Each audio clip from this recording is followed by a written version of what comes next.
The war was finally over. Captain Elias Vero stood on the balcony of the Grand Terran Command Center, staring at the ruined battlefield below. The sky above Selver Prime was a dull shade of gray, thick with smoke from burning warships and destroyed cities.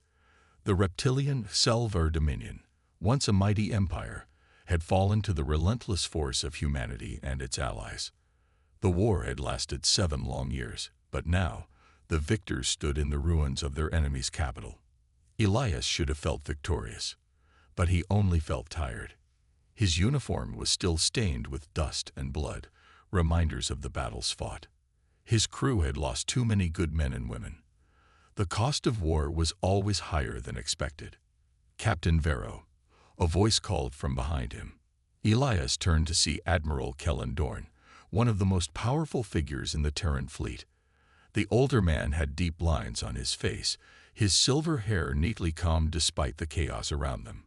His dark blue uniform was spotless, unlike Elias' battle-worn attire. "The division of spoils is about to begin," the admiral said. "You should attend." Elias frowned. "I fought this war to protect humanity, not to take trophies." Dorn gave him a small smile. "Perhaps, but the galaxy doesn't work that way. The Excelver enslaved dozens of races, stole resources, and crushed civilizations. Now, everything they built belongs to us and our allies." He crossed his arms. "The High Command expects all commanding officers to take part in the ceremony, even you." Elias sighed, knowing he had no choice. He wasn't interested in wealth, land, or captured technology. He only wanted to return home. But for now, duty called. The ceremony of spoils. The grand hall of the former Xelver Palace was filled with high-ranking human officers and their allies. Large holographic displays showed the countless resources, territories, and technologies now under human control. The leaders of the Terran Alliance stood on a raised platform, assigning rewards to the officers who had led the war effort.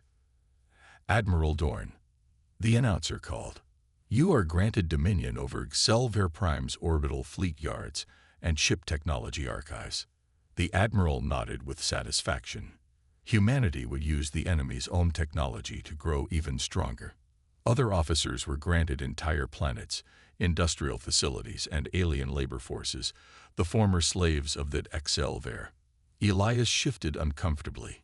He knew many of these people had suffered under Excelver rule, but giving them to new masters felt just as wrong. Then his name was called. Captain Elias Vero, hero of the Battle of Varkas 7 and commander of the Valkyrie, stepped forward. Elias walked to the center of the hall, standing before the Alliance leaders. "You fought with honor and distinction." The announcer continued. "For your service, you are granted a personal gift from the Imperial Treasury." A pair of guards entered the hall, leading someone forward. A woman. Elias' breath caught in his throat. She was unlike any species he had ever seen. Tall and slender, with deep violet eyes that seemed to glow softly in the dim light. Her long, silvery blue hair shimmered as she moved. Strange, bioluminescent patterns pulsed along her arms, shifting colors in slow waves. She was mesmerizing. A hush fell over the hall. Even the hardened officers and soldiers stared at her in awe. The announcer spoke again. "She is Yvarine, one of the last of her kind. The Excelver believed her people were extinct." He glanced at Elias. "Now she belongs to you." Elias' stomach twisted. "Belongs." The woman, Layara, the announcer called her, stood still, her expression unreadable. Her hands were bound by a faint energy field, a precaution, but her posture remained regal, unbroken. Elias turned to the Alliance leaders. His voice was calm but firm. "I didn't fight this war to take prisoners," he said. "I won't accept her." Murmurs spread through the hall. Admiral Dorn stepped closer, his voice low. "This isn't just a gift, Elias. It's a responsibility." He glanced at Lyra. Her kind had powerful technology. If she survives, she may hold secrets that could change the future of the galaxy. We cannot let that knowledge disappear. Elias looked at Lyra again. She was watching him now, her glowing eyes studying him carefully. There was no fear in them, only curiosity. The weight of the moment settled on him. If he refused, she would be given to someone else, someone who might not see her as anything more than a trophy. He clenched his jaw. "I accept," he said finally, his voice barely above a whisper. The ceremony continued, but Elias hardly heard the rest. He had been given a living person, and he wasn't sure what that meant for either of them. But one thing was clear. This war wasn't over yet. Captain Elias Vero walked through the cold, steel corridors of his battleship, Valkyrie. His mind was still processing what had happened in the Grand Hall. A living person. They gave me a living person as a reward. He had fought for years to stop the HFY from enslaving others. Yet here he was, handed a so-called prize in the form of a mysterious alien woman. His hands tightened into fists. This wasn't right. The door to his private quarters slid open with a soft hiss. Inside, sitting calmly on a chair, was the woman, Lyra. She was no ordinary captive. Her glowing violet eyes followed his movements as he entered. The bioluminescent markings on her arms pulsed in slow rhythmic waves, shifting from soft blue to a faint silver. She radiated an almost ethereal presence, as if she belonged to something greater than the cold reality of war and ships. Elias cleared his throat. "Are you all right?" Lyra tilted her head slightly, studying him. Her voice, when she finally spoke, was soft but strong. "You refused me." Elias blinked. He hadn't expected that to be the first thing she said. "I didn't refuse you," he corrected. "I refused the idea that you were a prize. You're not an object." She observed him carefully. Then, without warning, she lifted her wrists. The energy cuffs binding them flickered in the dim lighting of the room. "Will you set me free?" she asked. Elias hesitated. The cuffs were a security measure, standard procedure for unknown, potentially dangerous beings. He had fought against species that could rip a man apart with their bare hands, or melt steel with a thought. But Lyra, she didn't feel like a threat. He stepped forward and pressed a button on his wrist console. With a soft hum, the cuffs disengaged and vanished into thin air. Lyra exhaled, rubbing her wrists before looking up at him. For the first time, there was a flicker of emotion in her glowing eyes. Relief. "You are different," she murmured. Elias crossed his arms. "I'd like to think most humans don't believe in slavery." She studied him for a moment before saying, "That is not what I meant." Before he could ask what she did mean, the ship's intercom crackled to life. "Captain, we have incoming vessels. Silvar signatures. 5 ships on approach." Elias' expression hardened. "Damn it." He turned to Lyra. "Stay here. I need to deal with this." But she stood up smoothly, stepping closer to him. "No, you need me." Elias frowned. "Why?" Her glowing eyes burned with sudden intensity. "Because they are here for me. A desperate escape." Elias reached the bridge in record time. His crew was already at their stations, preparing for battle. Commander Rains, his second in command, turned to him. "Sir, the Silvar ships aren't attacking. They're broadcasting a demand." "Let me hear it." A cold, reptilian voice filled the bridge. "Terran vessel Valkyrie, you are harboring stolen property. Surrender the Ivorine immediately or be destroyed." Elias glanced at Lyra, who had followed him to the bridge. She remained calm, but her fingers tightened around the edge of a console. "Can they track her?" Elias asked. "They must have placed a beacon on me before the war ended," Lyra admitted. "I thought I had erased it, but I was wrong." Rains cursed under his breath. "Sir, they outgun us. We need to either fight or run." Elias turned to his helmsman. "What's the nearest system?" "Edge of the Typhon Nebula. If we get inside, their sensors won't be able to track us." Elias made his decision. "Prepare for a jump. We're not handing her over." Lyra stepped closer. You do not even know what I am. Why risk your ship for me? Elias locked eyes with her. Because I don't hand people over to slavers. She stared at him for a long moment before nodding. Then I will help you. A glimpse of her power. The Valkyrie roared through space as the Telver ships gave chase. Bright green energy bolts streaked past the hull, shaking the ship violently. They're gaining on us. A crew member shouted. Elias gritted his teeth. Divert all power to engines. Then, Liara stepped forward.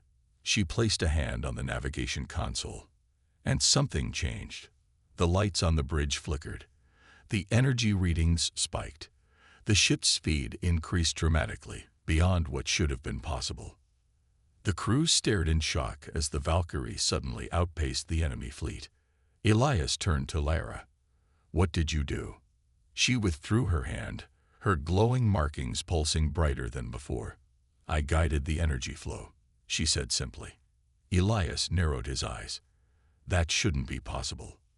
Liara didn't answer. Instead, she collapsed. Elias caught her before she hit the ground. She was unconscious, but alive. The ship's alarms blared. Sir, we made it into the nebula, Rains reported. The HFY lost our signal. Elias barely heard him. His focus was on Lyra. She was more than just a survivor, more than just a captive. She was something else entirely. And now, Elias had more questions than ever. The Valkyrie floated in the dark mist of the Typhon Nebula, its hull hidden from enemy scanners. Outside, swirling blue and purple gases danced like a silent storm, wrapping the ship in an eerie glow. The HFY had lost their trail for now. Captain Elias Vero sat beside Lyra, who lay unconscious in the ship's med bay. A soft light flickered above, casting shadows over her pale, silver-blue skin. Her glowing markings had dimmed, her breathing slow but steady. Elias still didn't understand what had happened. She had touched the ship's controls, and somehow, the Valkyrie had moved faster than ever before. It was impossible. No known species had that kind of power. The door slid open, and Commander Rains walked in, holding a tablet. His expression was unreadable. She's stable, Elias said before Rains could speak. I know, Rains replied. The med scanners say she's exhausted, but healthy. He hesitated before adding, Sir, we ran a deeper scan on her. Elias frowned. And Rains glanced at Lyra before lowering his voice. She's not fully biological. Elias stiffened. What does that mean? Rains handed him the tablet. Look at this. Elias scanned the data. At first, it looked like a normal biological readout. Organs, bones, nervous system. But then he noticed something strange. Her nervous system was different. It wasn't just organic. It was partly energy-based. The patterns running through her body weren't just decorations. They were alive, like a circuit connected to something beyond herself. She's not like any species we've encountered, Rains said. And whatever she did to the ship, it wasn't normal. Elias looked at Lyra's peaceful face. What are you? Just then, her eyes fluttered open. Elias leaned forward. Lyra? She took a slow breath, then sat up. The glowing lines on her skin pulsed faintly as she looked around. You saved me, she said softly. Elias folded his arms. I wasn't going to let you collapse on my bridge. She met his gaze. No, not just that. You did not hand me over, even when you knew I was being hunted. Elias sighed. I don't trade lives. But I need answers. Lyra, what did you do to my ship? She studied him for a moment before speaking. My people, the Uivarine, were not warriors. We did not fight with weapons or ships. She placed a hand on her chest. We fought with energy. The universe flows through everything. Stars, planets, even machines. We learned to listen to it, to guide it. Elias exchanged a look with Rains. You're saying you connected with the Valkyrie. Liara nodded. I felt its power. I only helped it move the way it wanted to. Rain scoffed. That doesn't make sense. A ship doesn't want anything. It's just metal and circuits. Liara turned to him. Do you not control your body? Your arms, your legs, they are part of you, but also separate. Rains opened his mouth, then closed it, unsure how to respond. Elias rubbed his temple. So you're saying your people had this ability? And the HFY wiped them out because of it. A shadow passed over Liara's face. They feared us, she whispered. They called us a threat, though we never attacked them. They hunted us, destroyed our homeworld. Those they captured became trophies. Elias felt a tightness in his chest. Another race, slaughtered for simply existing. They wanted to use us, Liara continued, her voice bitter, to control our abilities, but they never understood. Energy cannot be taken. It must be given. She looked at Elias. That is why they want me back. I am the last. A heavy silence filled the room. Rains cleared his throat. Captain, if she can really do what she says, this changes everything. Elias nodded. He knew what Rains meant. If humanity learned how to use Liara's abilities, they could build faster ships, stronger defenses, even reshape the laws of physics. But Elias had seen what power did to people. If the wrong hands got control of Liara, she'd never be free. His thoughts were interrupted by a sudden alarm. Captain, we have movement outside the nebula. Elias tapped his communicator. Report. It's not the HFY, sir. It's a Terran fleet. Elias stiffened. Terran. They're hailing us. Elias exchanged a look with Rains. The Alliance shouldn't have found them so quickly. He turned to Liara. Stay here. Then he marched toward the bridge, his mind racing. A dangerous offer. The main view screen lit up, revealing a familiar face. Admiral Dorn. Elias frowned. Admiral, this is unexpected. Dorn gave a small smile. Not really, Captain. You disappeared after the spoils ceremony. I had a feeling you wouldn't simply hand over the girl. Elias kept his expression neutral. She's not a prisoner. Dorn's eyes darkened. Then what is she, Elias? A friend? A secret weapon? Elias didn't answer. Dorn sighed. I didn't come here to threaten you. The Alliance wants her alive. We need to understand what she is. Elias folded his arms. And if I say no? Dorn's voice hardened. Then you will be branded a traitor. Silence fell over the bridge. Elias clenched his jaw. They weren't asking. They were demanding. He turned away from the screen, his mind racing. Then a soft voice spoke behind him. They will never stop, Liara said. Elias looked at her. She met his gaze, unafraid. Not the HFY, not your people. If they believe I am powered, they will chase me until the stars burn out. Elias took a slow breath. She was right. He had a choice. Hand her over, or run. And he already knew his answer. Helm, Elias ordered, his voice calm. Prepare for a jump. Rain's eyes widened. Captain. Elias turned back to the screen. I'm sorry, Admiral, he said, but I don't take orders from men who steal freedom. Then he cut the transmission. Dorn's fleet would come for them. But Elias Vero would never let them take Liara. Elias' breath caught in his throat. What the hell are those? Liara's voice was barely a whisper. The Watchers. A moment later, a deep voice echoed through the ship, not from the speakers, not from the comms, but from everywhere at once. You should not have come. The crew froze. Elias could feel the weight of that voice pressing against his mind. Liara took a step forward, trembling. We had no choice. The voice responded, low and ancient. You seek refuge, but you bring war. Elias clenched his fists. We're not here to fight. We just want to escape. The shadows outside shifted, twisting around the Valkyrie like living creatures. There is a price for sanctuary. Liara's glowing eyes locked onto Elias. He saw fear in them for the first time. "The Watchers do not give without taking," she whispered. Elias exhaled. They had escaped the Terrans. They had escaped the HFY. But now, they had found something far worse. Something older than war, older than empires. And it wanted a price. The Valkyrie drifted in the heart of the Velis Rift, surrounded by swirling storms of black and blue energy. Outside the ship, massive shadow-like figures moved, their forms shifting like living mist. Elias gripped the armrests of his chair, his heart pounding. He had faced many dangers before: pirates, warlords, alien fleets, but nothing like this. The deep, ancient voice of the Watchers still echoed in his mind. "There is a price for sanctuary." Liara stood beside him, her glowing eyes filled with fear.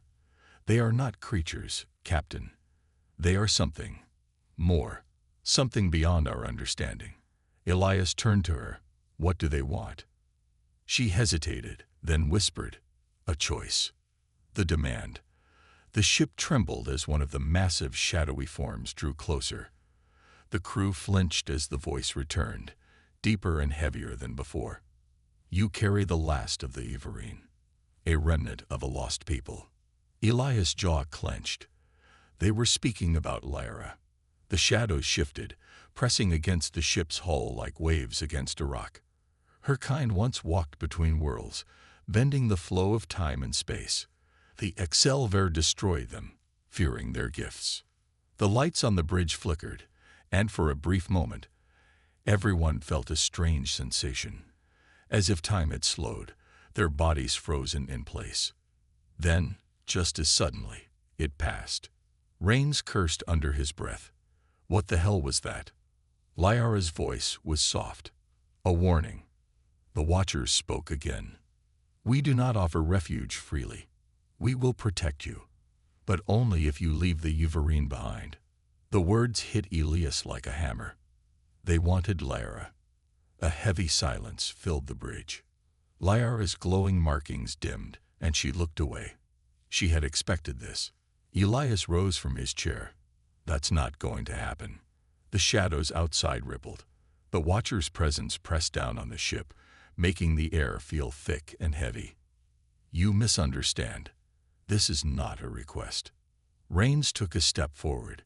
"Captain, if we refuse." A sudden shockwave rocked the ship. The alarms blared. "Captain," one of the crew shouted, "we're losing power. Shields are failing." The Watchers were showing their strength. They could tear the Valkyrie apart if they wanted to. Elias' fists clenched. His mind raced. If he gave up Lyra, the Watchers might let them live. But he couldn't do it. He had seen what the HFY had done. He had seen how she had suffered. And he refused to be the man who handed her over. Defying the Watchers. Elias turned to Lyra. "Can you stop them?" She hesitated. I don't know." Elias placed a hand on her shoulder. "Then we fight." She looked up at him, her expression unreadable. Then, slowly, she nodded. Elias turned to the crew. "Prepare for emergency jump. Set coordinates out of the rift." Rains looked at him in shock. "Sir, we barely made it in. We don't even know if we can escape." Elias' voice was firm. "We have no choice." The ship trembled again as another shockwave slammed into it. Lyra stepped forward, her hands glowing brighter as she reached for the controls. The Watcher's voice grew louder, angrier. "You defy us? You would choose destruction over surrender." Elias didn't flinch. "She's not yours to take." Asterisk, asterisk. A deep, rumbling sound echoed through the rift, like distant thunder. The shadows outside shifted, their forms twisting violently.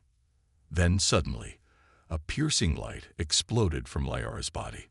The entire ship shook as energy pulsed from her hands, spreading through the Valkyrie systems. The glowing lines on her skin flared brighter than ever before. The Watchers recoiled. The ship stabilized. Lyra's eyes snapped open, and she whispered, "Go, now." Elias didn't hesitate. "Jump." The Valkyrie's engines roared, the ship surging forward into the unknown. The rift collapsed behind them, the watchers vanishing into the darkness as the ship broke free into open space. For a moment, everything was silent. Then, the crew let out a breath of relief. Elias turned to Lara. She was exhausted, her glowing markings fading, but she was smiling. "We made it," she whispered. Elias nodded. "Yeah, we did." But deep down, he knew. The Watchers were not finished with them yet.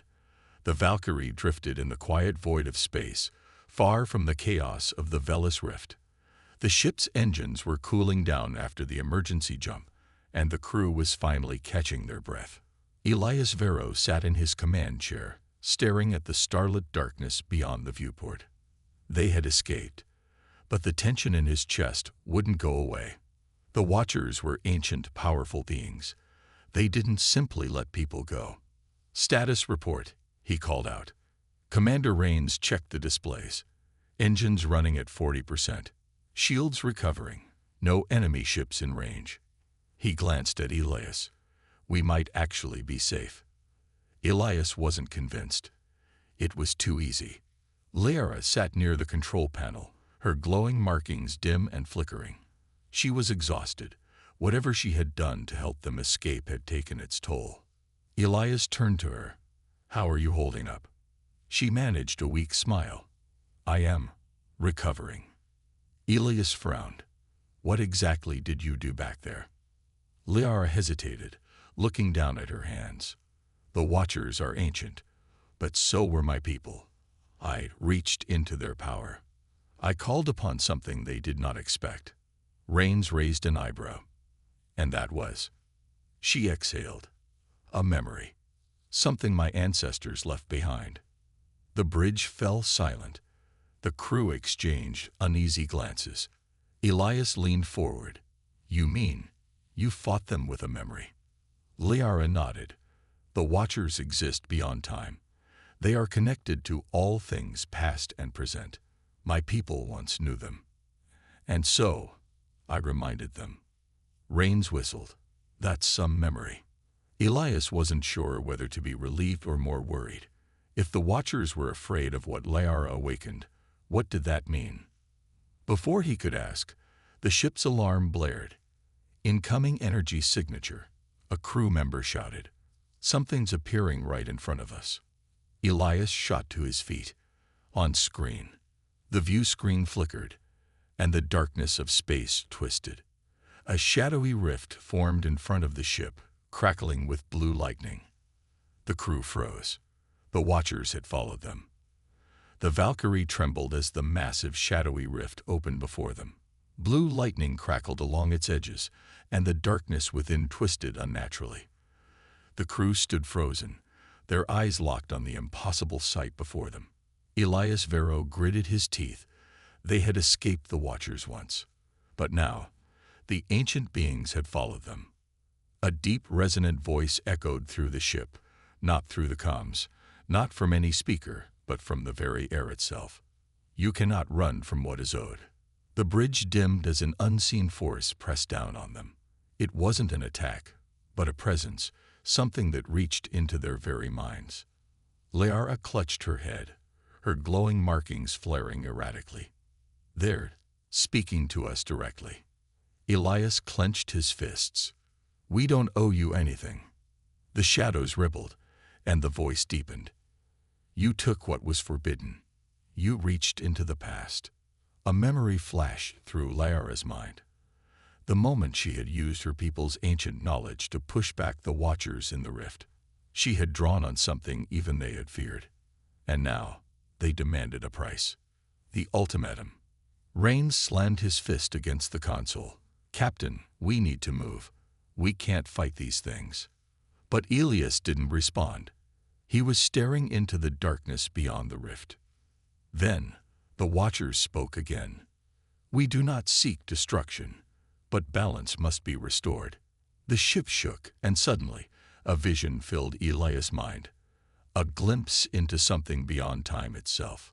He saw Lara's ancestors, the Uverine, standing before the Watchers in a time long forgotten. He saw them speaking, bargaining, and finally, sealing something away. Something so powerful, even the Watchers feared it. And now, that secret had been awakened.